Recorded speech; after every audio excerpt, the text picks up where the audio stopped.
Hey, everybody, and welcome to Life is a Gamble. This is episode number 9, Sherriff AP. Sherriff AP has an origin story like no other I have heard and must have amazing intestinal fortitude because what he went through in the beginning of his career as a professional gambler, I think, would have left many people in the dust, quitting and not coming back. I'm also kind of astounded that his wife didn't protest vehemently and try to get him to stop as well. So he has a pretty crazy story, and we will get to it right now. Sherriff AP, welcome to Life is a Gamble. Great. Thanks for having me. It's great to finally talk to you. I've always listened to your Gambling with an Edge stuff in the past, and it's a huge honor. I can't believe I'm talking to you because a lot of my past 5 years of my career has been inspired by a lot of your content. Oh, well, thank you. That's always nice to hear. But you had quite an unusual story, and that's what I want to jump into. So let's start with you at some point decided to take up counting cards for a living, right? That's right. Yeah, about 6 years ago. Yeah. And in the beginning, how did that go for you? In the beginning, it was very rocky. It was a lot of training and unexpected ups and downs. And after I met the right people who were able to test me out, it kind of excelled me into my career, and where I realized I could keep doing this for quite some time, more than just a hobby. At some point, you had this incident that I want to get into involving your car. So can we just go to that, and maybe you can set the scene with us? You were with your whole family, right? Sure. Yeah. I've had a lot of incidents with cars, so I'm trying to make sure I know which specific one you're talking about, because the nature of the business is you're always on the road, and I've had a lot of car situations. This one was a big disaster. Okay, yeah, that was in 2020. We were in the process of moving across the country, my wife and my 2 kids, and we were in the middle of a long road trip. I'd stopped at 3 casinos in Northern California, and we were driving all the way to Southern California, stopped at one place there, and then we were headed for Vegas, was our final destination. And Barstow, the little town right before you hit that long desert drive before Vegas, it was like 10:30 p.m. We got blindsided by a guy who was under the influence, and it rolled the car. It terrified, the airbags deployed, and the longest 2 or 3 seconds of my life, it felt like forever, was when I was turning around to check the back seat to see if the kids were okay, and they were shaken up. One was crying, but they were fine. No How many kids do you have? Just 2. I have a 7-year-old and a 10-year-old. Okay, so literally you get smashed and the car flips over with your kids and your wife in it. Or sorry, it didn't completely flip over. It did like a 720 on the road. It clipped us back right passenger side, and the car spun way out of control. Super shocking. I've never been in a car accident before that one. It totaled the car. And so then what happened? So we got out of the car, waited for the police. We spoke with the other driver. The gas station attendant nearby came out and said, "Hey, if there's anything I can do, I would love to help." And she took the 2 kids into the gas station and let them pick out any snacks they wanted, and they loved that. They've never been able to just pick out anything, and we're always very strict when we go shopping, and so they just loaded up these bags of all these snacks, and that was a very nice thing that they did that we remember. But I got a wrecker to come and take the car. to a collision center, and thankfully my father-in-law was in Las Vegas. He was able to take his rental car out to Barstow and pick us up. But it was a very late, hard evening that night. I was just very grateful everyone was okay.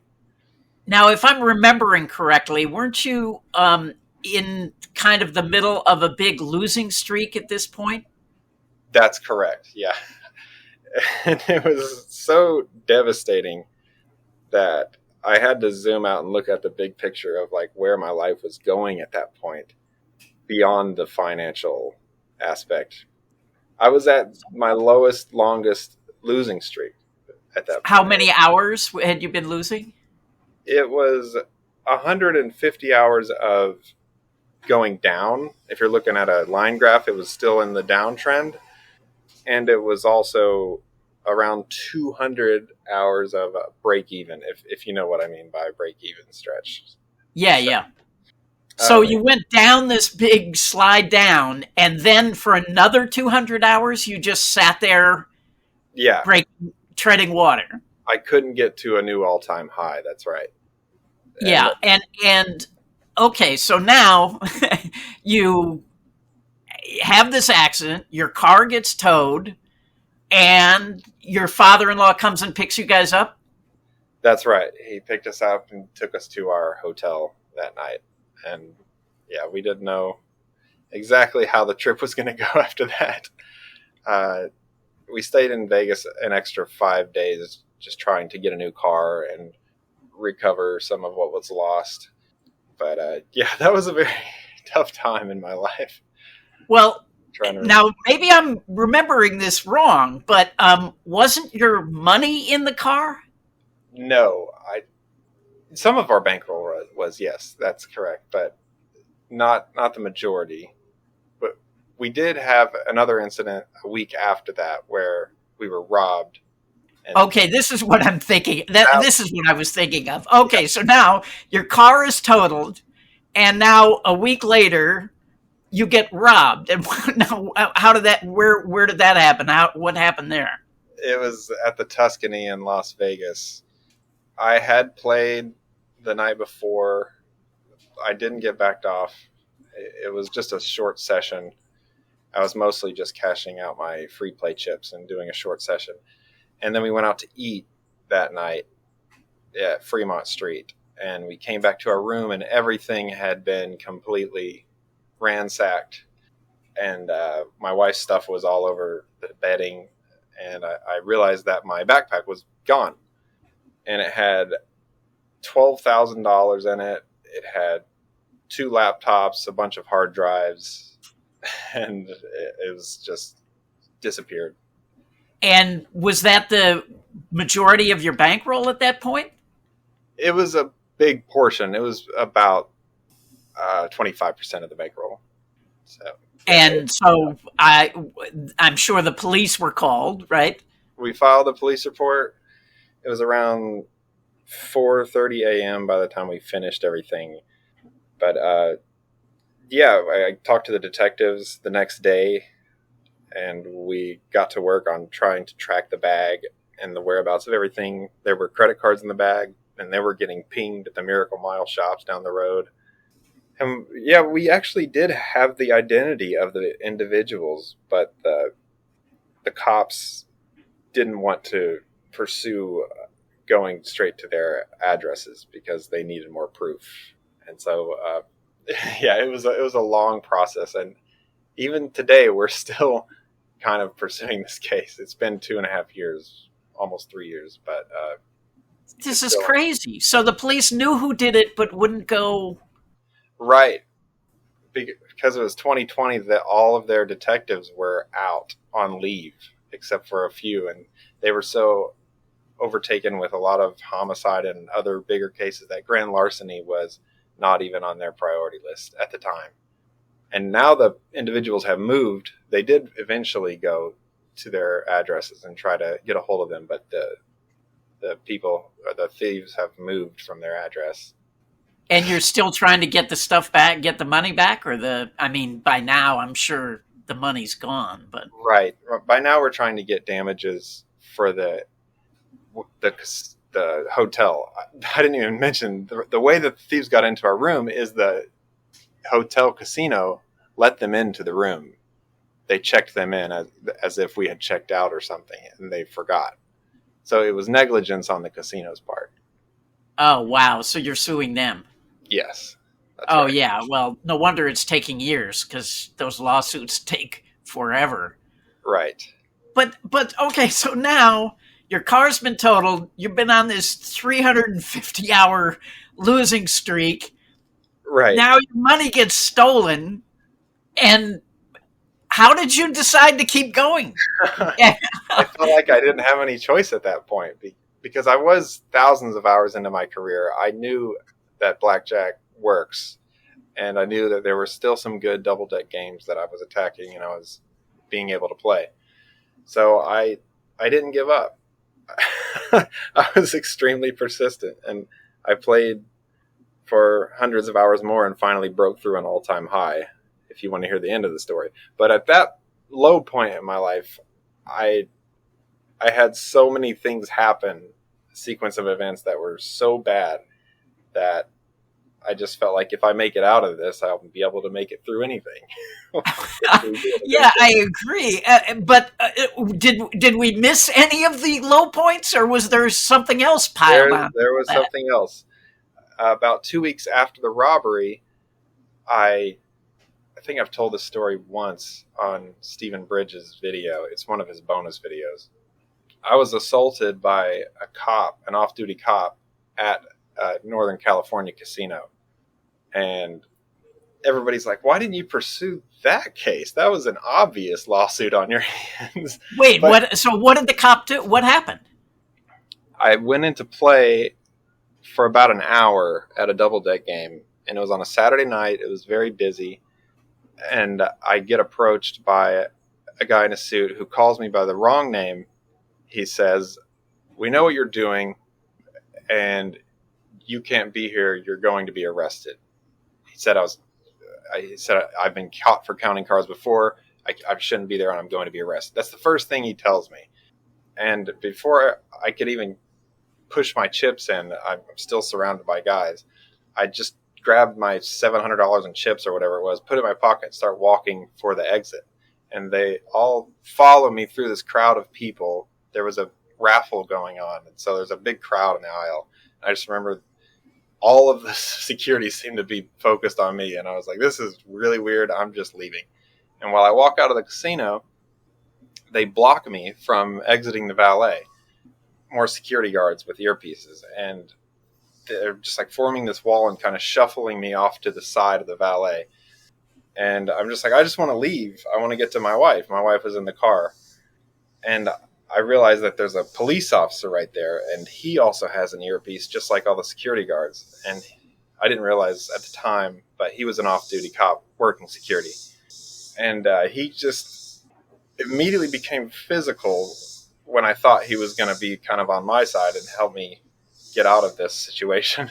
And he grabs me, throws me to the ground on the curb very forcefully, almost in a way to be like, I can physically do this to you. You have to stay put. and so I tried not to lose my cool, but I remember I was shouting. I was like, why are you being physical right now? Why are you throwing me? And I tried to get up one more time. He pushed me down again. I took my phone out. I called my wife. I called my brother. And they came out to the valet and they started arguing my case. But he seemed like he only wanted to know my ID information, where I was from, and he wanted to like verify things. I guess they had me confused with somebody. The end of the story is he turned into this different person, like a switch flipped, and he was like, oh, there's been a mistake. It looks like I'm going to walk you to your car and you're free to go. I'm so sorry. And he just started pretending to be friendly. And why did you decide not to? Oh, wait a minute. Was that an Indian casino? It was a tribal casino. Oh, yeah. Well, although you can't sue the tribe, but you can sue him as an individual. That's exactly right. And I maybe past the statute of limitations at this point. And the reason I always tell people I didn't pursue it is because I had to deal with the insurance company for that car accident. I had to deal with so many other cases going The on. detectives in Las Vegas Yes. with that incident. Yeah. Every day I was on the phone with detectives trying to recover our stuff that was lost.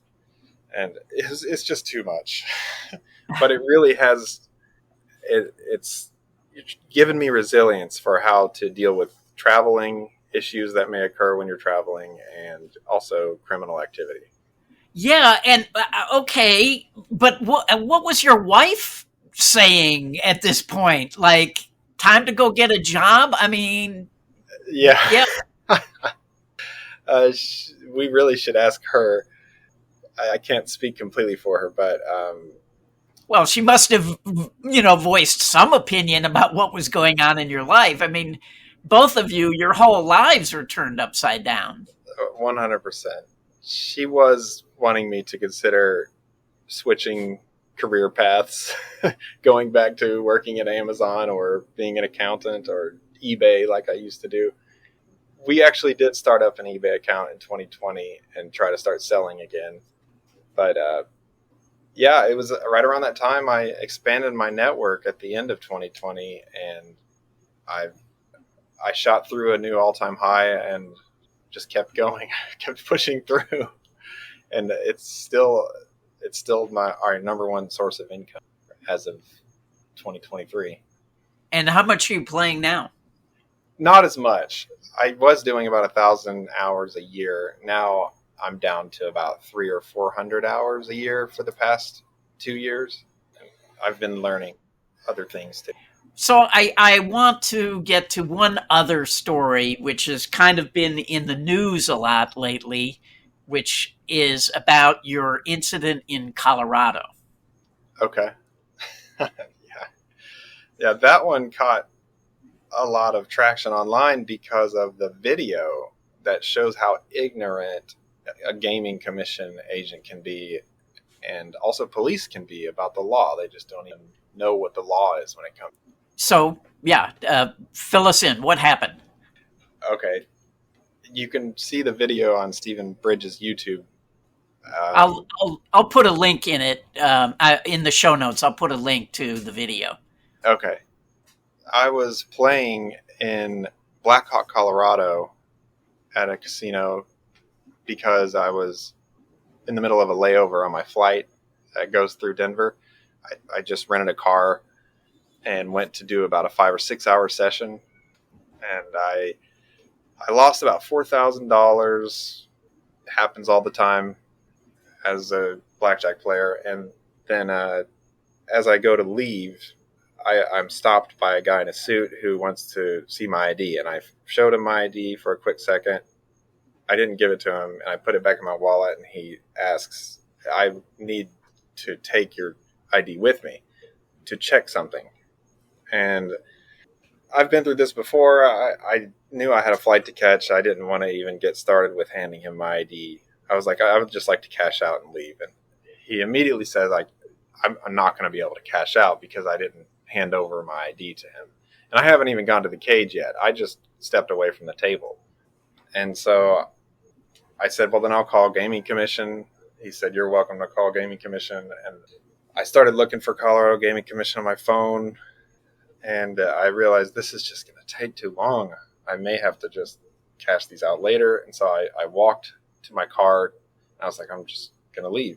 And as I'm driving out of the parking garage, a big black SUV pulls up and stops me right at the exit and basically blocks me in this little area that I can't move. And some lights start flashing. And I was like, oh, it's a police officer, I guess, even though it doesn't say police on the vehicle.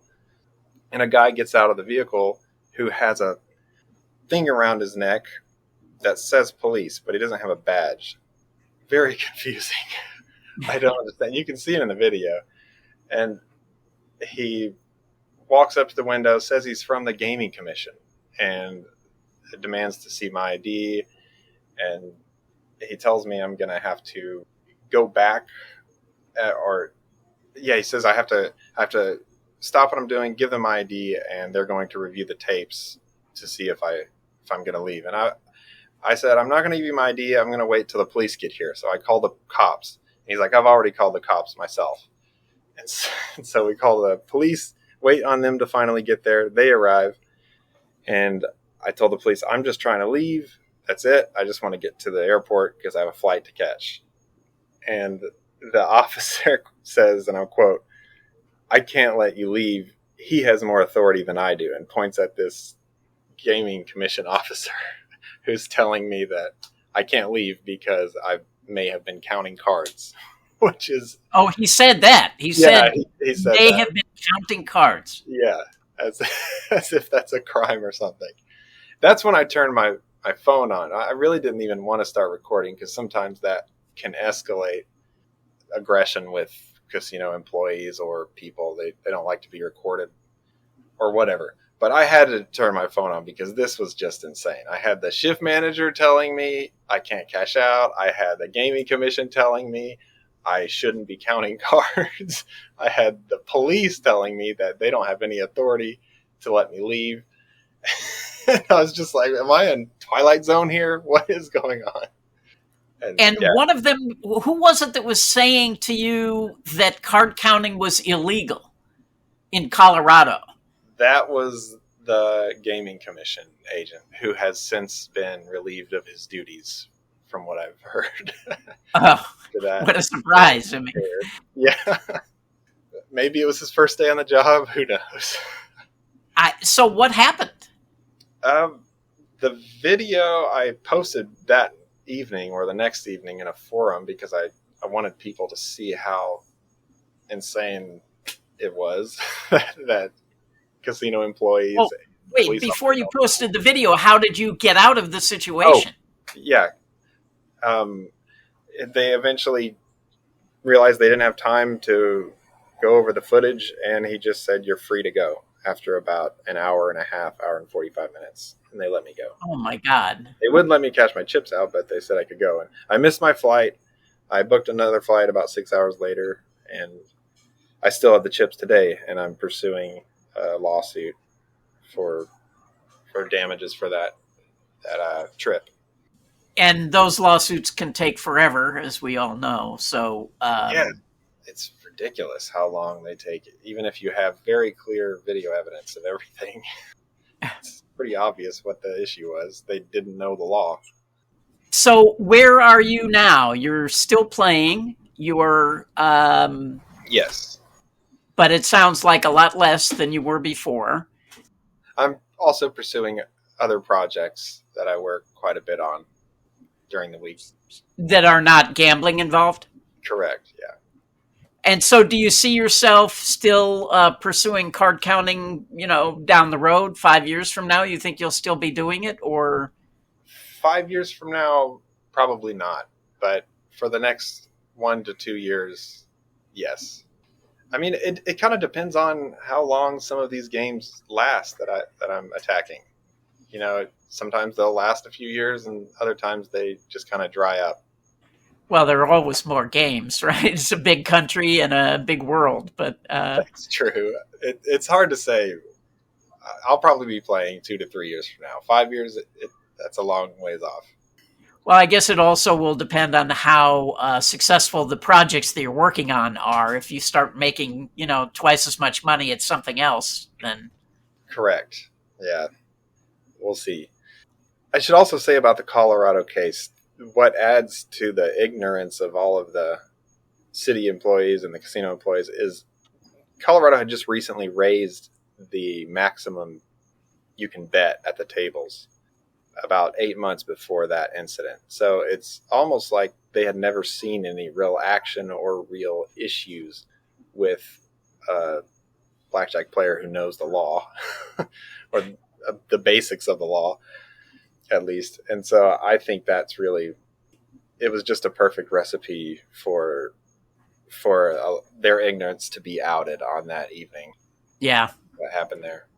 All right. Well, it's a pretty crazy story all the way around, and I'm glad you got through that disastrous streak and came out the other side of it. Yes. Thank you. Me too. I'm so glad that's over, and I hope it never happens to anybody else. Yeah.